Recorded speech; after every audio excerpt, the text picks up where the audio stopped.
What's up YouTube, welcome back to another video on the R15 Ocean 4. I know that it's dark, it's night, and this is going to be my touring video on this motorcycle.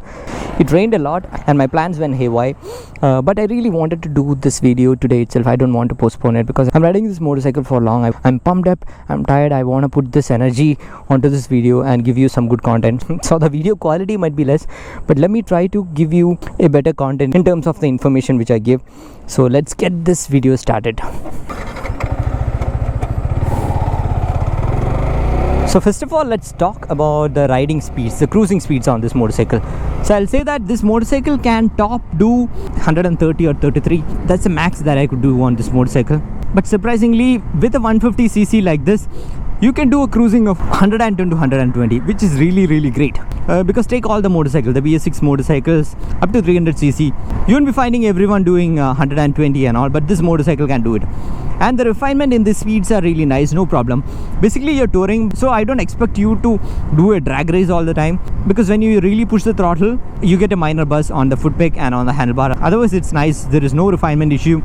And to talk about the riding posture, you know that it's a sports motorcycle, you should love the motorcycle.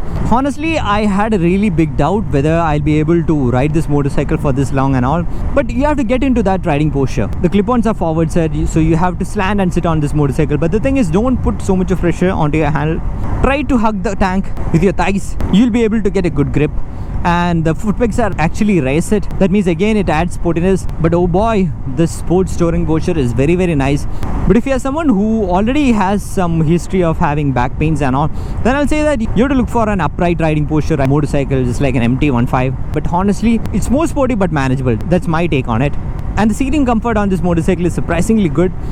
This is a track-based motorcycle, so I expected the seat to be very hard, but it's not so hard. I don't really see a need for having a wow, lights are on. Thank you. I don't really see a need for having a cushion seat on this motorcycle. You can have the stock seat, but the thing is, like, touring with a pillion will be difficult. Otherwise, your pillion should be a hardcore sports touring person. Then only he or she can sit on the race seat, because the seat is slightly smaller. And one another thing which you have to consider taking a sports motorcycle for touring is that crosswinds.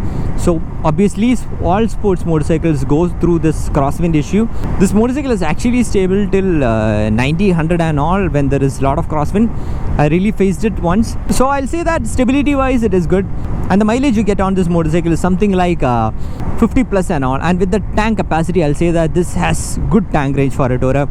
And what I like about this motorcycle for touring is that this comes with a quick shifter.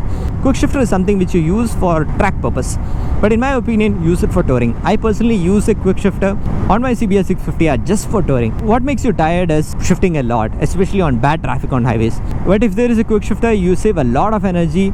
And if you ask me how long I can tour on this motorcycle in a single day, I'll say that I'll be able to do something like 400 to 500 in a day, which is decent, I'll say. And when it comes to the luggage carrying capacity, I'll say that this has very less luggage carrying capacity, because you have a plastic tank over here.